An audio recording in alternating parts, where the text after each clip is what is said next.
పోటీలో రండి పోటీలో రండి రాయకంపాడు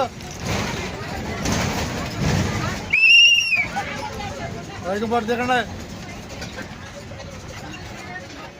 రాయకంపాడు వచ్చింది దిగండి 1000 అడుగులు రాయకంపాడు రండి వీడియో పిల్లలు చూపెట్టకూడదు యూట్యూబ్ ఒప్పుకోదు పిల్లలు చూపిస్తే చూపించకూడదు అట్టా కదా ముసుకేసుకున్నాక ఇబ్బంది లేదు దానికి ధన్యవాదాలతో ఉండదు అన్నట్టే ధన్యవాదాలు దూరం వెళ్ళిపో రయ్యా పోటీలో రాయకంపాడు కనపడుతుందా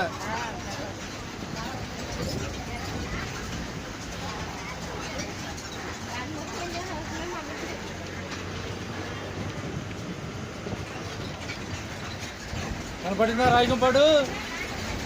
కనపడిందా కనపడింది ఇందాకేమో గుమ్మడి గారికి ఎంతమంది ఆడపిల్లలని అడిగారు మరి ఎవరు చెప్పలే నాకు ముగ్గురేం చెప్తున్నారు అందరూ కానీలే రాయకంపాడు అంటే ఆయన తలుచుకుంటాక తప్పదాం